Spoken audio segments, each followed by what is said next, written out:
Thanks for listening to A Long Time in Finance with Jonathan Ford and Neil Collins, in partnership with Briefcase.News, the service that brings intelligent curation and analysis to your media monitoring. Everybody agrees that we need to build more homes. The Labour Party promised to do so this week when it announced that it was going to build new towns if it's elected as next government. But the Conservatives have another approach. They want to unlock 100,000 new homes by reforming inherited EU rules about nutrient neutrality. These are designed to stop pollutants pouring into protected watercourses in, the whole of the UK, really. Environmental NGOs and opposition politicians are furious, and Doug Parr from Greenpeace said the Tory decision was a sure sign that ministers have completely given up on saving our great waterways and the precious wildlife they host. While a Lib Dem MP Tim Farron called it disgraceful, while the Wildlife Trust described it as disgusting, and the RSPB called ministers liars. So the whole debate's centred on claims that the change breaches a Tory promise not to weaken environmental protections. The question, I suppose, is whether that's really the right way to think about what's going on here. What are those rules? How do they work? And what are they designed to do? And given the accepted need to build more homes, are there not sensible trade-offs we need to take account of when thinking about developments? So we thought we'd try and do an explainer on what the whole nutrient neutrality row is about, why it's important, and whether there are other ways to achieve the objectives. And we're joined to do that by Robert Colvile, Director of the Centre for Policy Studies. Hi, Robert. Hello. It's worth saying at the beginning that your organisation has published documents called the Case for House Building. And indeed, I've called Tory MPs who oppose planning reforms traitorous, awful wastes of... I can't even remember what language I use, but it's fair to say I am probably one of the most vocally pro-house building people in British public life. But I will try to remain fair and balanced throughout. So I suppose we should kick off by just getting you to describe what this rule that's got everyone so steamed up is all about. What is nutrient neutrality? What's the rule designed to achieve? And is it an important objective to achieve? Okay, so the story starts, like every pacey thriller, with the EU Habitats Directive, which was brought in 1992, I think. And this basically asked member states to identify conservation areas and conservation species that should be protected. Fast forward to 2018, I think it is, and essentially the Dutch equivalent of Julian Moore, a small, a one-man environmental activist charity who just throws lawsuit after lawsuit at the government to try and get them to cut carbon emissions and so on. He gets a case taken through, which basically says, look, if you have people farming near these sites, and if you have runoff from fertilizer, in particular nitrate fertilizer, contaminating these sites, that's surely a bad thing. The ECJ basically agrees with him and says, before engaging in any projects in the vicinity of these sites, it needs to be beyond all reason, beyond all scientific doubt that there will be no additional pollution. At which point, we and the Dutch seem to be the ones who take this quite seriously.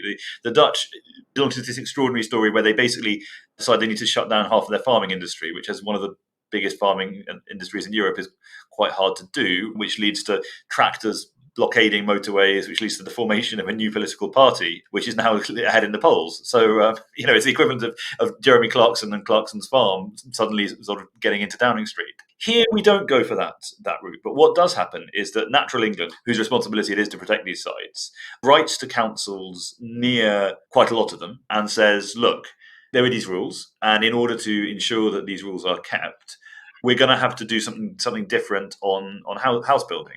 We're going to have to mitigate, and we're not quite sure what that is yet.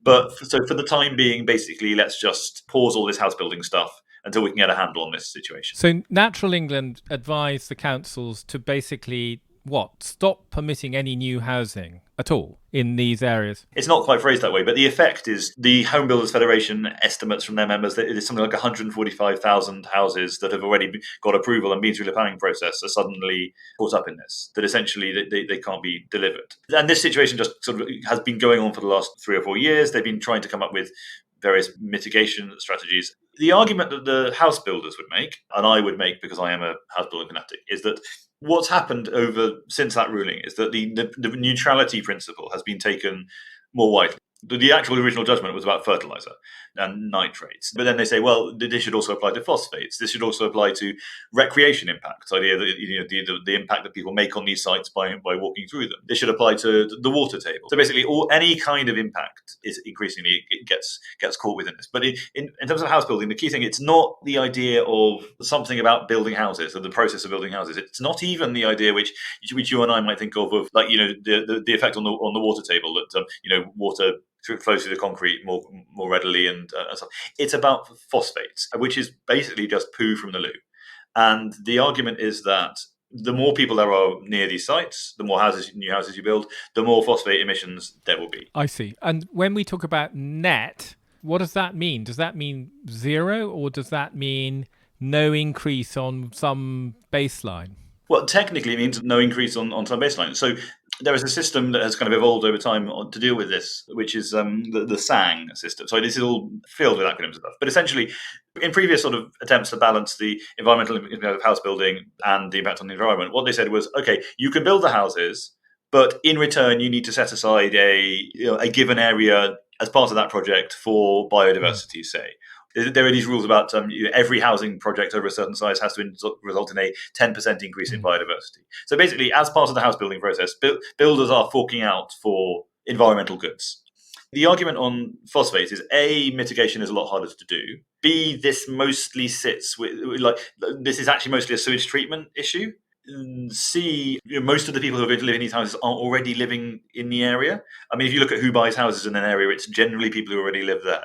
There's not actually that much net gain. And the sewage systems from new housing tend to be much better. In particular, they don't send everything down the same pipe, which is one of the big problems with sewage overflows, which is everyone's been talking about recently.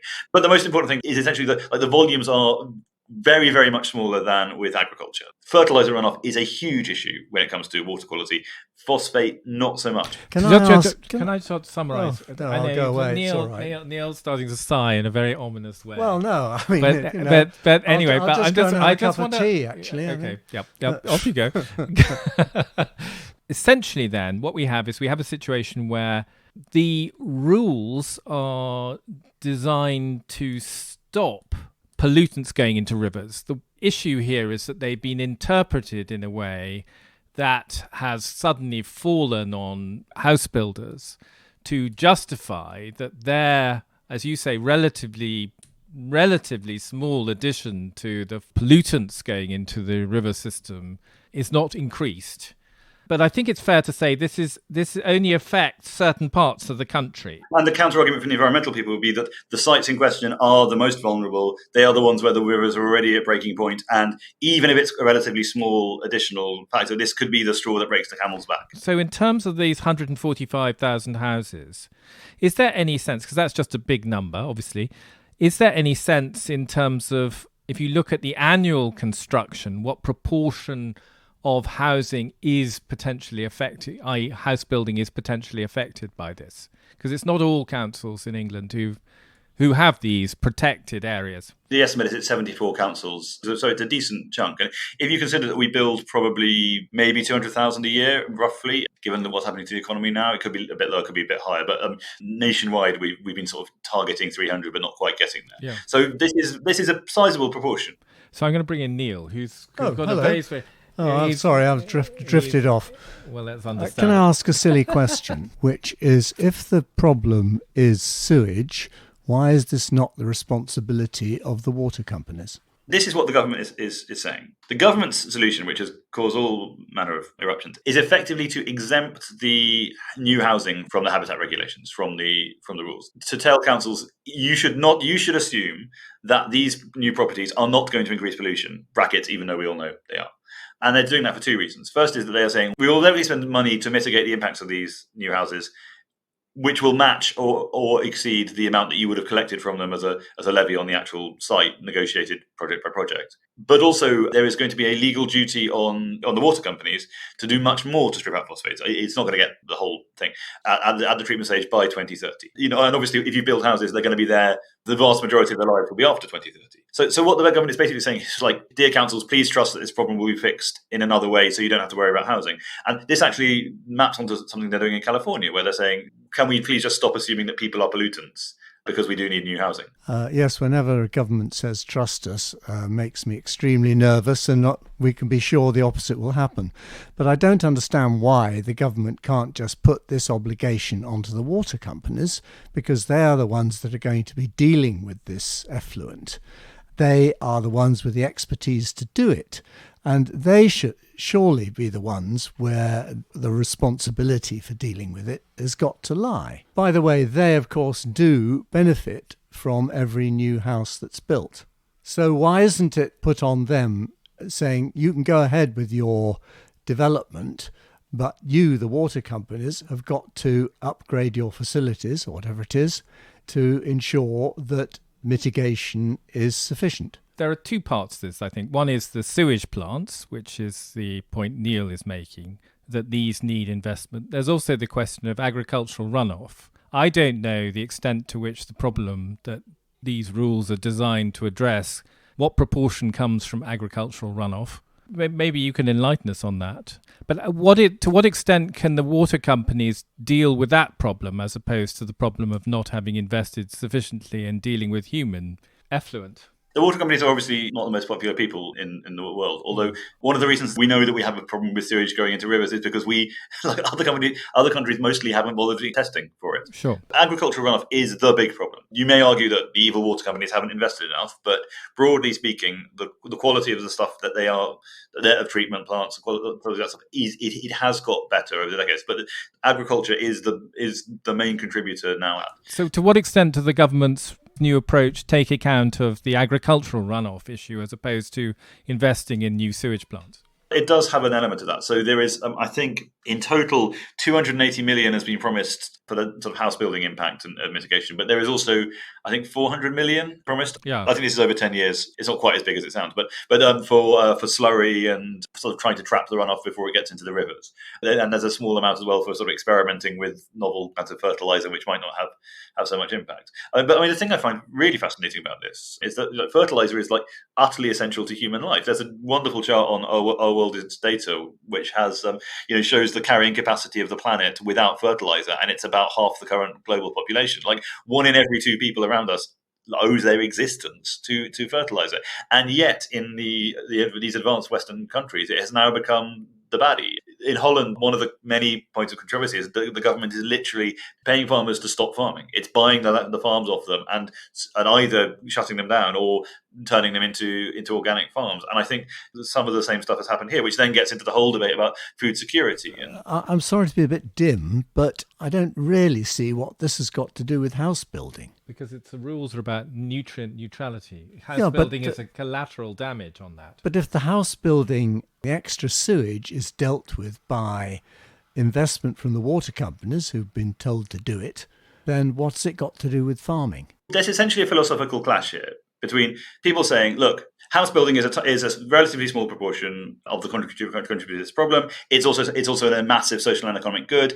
Let's find a way to strip that bit out of the thing and pay money to compensate for that. Versus a philosophy which says all pollution is bad, and no matter how much you dress it up, house building is contributing to pollution. Therefore, the government is weakening rules on pollution and environmental protection, which is the line taken. It's not just the NGOs; it's the line taken by the Office for Environmental Protection, which is I didn't even realise exists, which is apparently an official government body which checks its own homework. It sounds more to me like kicking the cat to punish the dog, because the damage is done by farming runoff, not by sewage which can be treated. That is an issue. And that comes back to, I suppose, if farming is the major component, and you started off by saying the Dutch example, the farmers were up in arms forming political parties and so forth. What does the government do with its £400 million? Does it buy land off farmers? Does it pay them to not farm? Do we have a sense of what exactly the answer is that the government is proposing to implement? The answer is no, we haven't. We haven't done any of that stuff. The NFU is not marching on Whitehall. It's about slurry storage and capture. Right. And so it's not. I mean, it's spread out over 10 years, spread out over all of these areas. It's not a panacea. I think it reduces the problem rather than eliminating the problem. But the answer is you can't really eliminate it. You can only keep it from getting bigger and more serious. Is that right? Well, you could, yes. I mean, you could decide that we're no longer going to use fertilizer in agriculture. And then half of us have to leave. Or die. Or starve to death.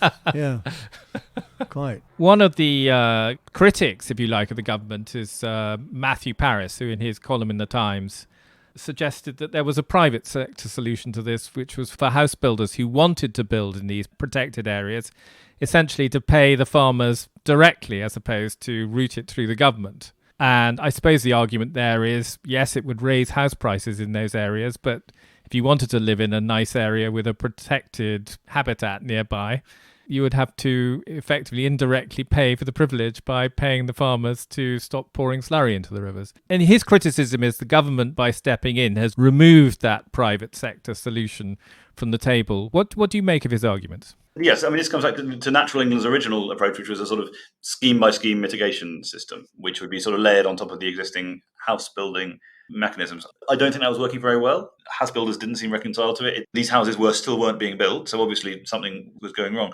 I mean, but more broadly, I think there is housing is one of those, and house building is one of, it kind of like the water companies. Actually, no one really likes the companies that do it, and they're seen as kind of generally quite bad and evil profiteers. I mean, one of the main reactions to the Neutrality announcement was this has caused the house builders' share price to increase value by £440 million. The house builders give money to the Tory party, therefore this is the Tory party enriching its dodgy donors. The problem with this, of course, is that the Tory party spent 2 years kicking the absolute daylights out of the house building sector and calling them a cartel and sticking the CMA on them and doing all sorts of other things. But also it's getting cause and effect wrong. House builders' shares have gone up because people think this means we will build more houses. It's the building more houses thing that actually matters. There's this kind of idea that house builders have these extraordinary profit margins and that we can extract much more from the process. But there are so many different levies and taxes on housing. There are so many obligations they have to fulfill that the more you load on basic economics, right, the more the less money you can make doing something, the less of it you do. I'm still being very dim, I'm afraid. I mean, I can see that everybody's in favour of house building in the same way as they're all in favour of wind farms, as long as they're not near me. And the same applies with housing. But do you think that the local authorities have basically been pushed into a corner by the cascade of regulations that the house builders have got to meet in order for a housing development to take place? I would just say that the proportion of houses which are built by the half dozen big house builders is going up all the time as the smaller ones are being squeezed out by the sheer weight of obligations that they have to fulfill before they can lay a brick. The SME house builder sector has relentlessly shrunk since the 1980s. And what's going on there, I think, is a slightly different thing, which is that house building is an incredibly boom and bust sector, especially as we do it in this country. The moment the economy starts to look wobbly or falls off a cliff or interest rates rise or whatever it may be, everyone gets nervous, everyone stops buying houses, people stop building houses. All of the house builders downsize, and then they so it contracts more quickly than the economy, but then it recovers more slowly than the economy because it's a sort of big investment, and people need to, you need to sort of be confident that there's a market there before you start putting in these huge amounts of capital to do it. So that obviously privileges the big companies with big balance sheets, and so at every downturn we've seen a winnowing of the SME population, but it hasn't recovered because if you talk to builders, there's this kind of idea like back in the 80s, you could sort of drive around the country, you'd see a for sale sign, you'd rock up, you'd hand over a wad of cash, you get planning permission, you start building, you'd be done in 4 months' time, you turn around and do another site. The speed with which you get planning permission, the speed with which you get through things in the system, the speed with which you could recycle your capital was much greater. So now, by contrast, there are so many more hoops to jump through. It's so much harder to get. There are so many approvals and consultations and reviews that you need to go through if you're house builder, and the cost of planning by appeal, legal fees, all of that kind of stuff. It makes it that it's just, if you're a small company with not much capital, like banks won't lend to you really to build houses if you don't have planning permission. And it's going to take you several 100,000 million quid, depending on the size of the project, to get to that planning permission stage. So again, it's much harder to be in sort of an insurgent to sort of to build stuff up quickly. It's like the big house building companies now are not only more dominant, but they are pretty much the same as the big house building companies 10 or 15 years ago. So your concern is partly that by these sort of rules and the way they're implemented, you basically extend the time for projects, you increase the risk capital that the house builders need to have to sustain themselves, and you end up with fewer and fewer house builders. Yes, but it's also worth pointing out this is not great for councils either. Like, there are lots of councils who don't like house building or don't like house building in the quantities that central government wants them to build. One of the reasons they don't like nutrient neutrality is they have identified some land they think it's okay to build on. They've dealt with all the aggro locally about this land being built on. And then they've been told by Natural England, hang on a second, no, we need to do some extra stuff with this, pause it, or we'll have some extra costs or whatever it may be. They would then have to find some other land somewhere else in their council area, further away from the conservation site, which will make more people unhappy about it being built on. So what's the best way to handle these sort of environmental regulations? Assuming you think that they are actually needed, how to make them work in a way that's less disruptive and creates less uncertainty? I mean, even if I didn't think they were needed, I think it would be politically utterly suicidal for the government to try to ditch them. I mean, there was a reason it committed to retaining environmental protections. I mean, but you see this like when Simon Clarke, when the Truss government briefly tried to do investment zones, there was a sudden, orchestrated panic from the environmental groups that these would be areas where environmental rules would be set aside, and this was very bad. And the government had to sort of instantly say, no, honestly, no, we will relax regulations, but not those regulations, because we know how much you care about them. The British public really do care about this issue, so it would be sort of electorally suicidal to try and take them on. But I genuinely think the nutrient neutrality stuff is the government's approach is quite a good one of making trade-offs, ensuring that overall that there is still a commitment that the overall impact won't be bad. But the monstering that it's received shows how hard this can be. Yeah, I think that's exactly right. I would agree with you that this is a very positive and intelligent move, and I'm really disappointed with the knee-jerk reaction from these various conservation bodies, because I think that some of them would be delighted if we'd never built another new house in the country, and indeed if the farms were all reduced to organic and that half the population starved. Or you just get rid of the sheep and reintroduce wolves. Bears. Yeah. The great bloody British beavers. Bison. That was A Long Time in Finance with Jonathan Ford and Neil Collins. Production and editing by Nick Hilton, and our sponsorship partner is Briefcase.News. If you enjoyed the show, please rate and review it on your podcast app, as that will help new listeners find us.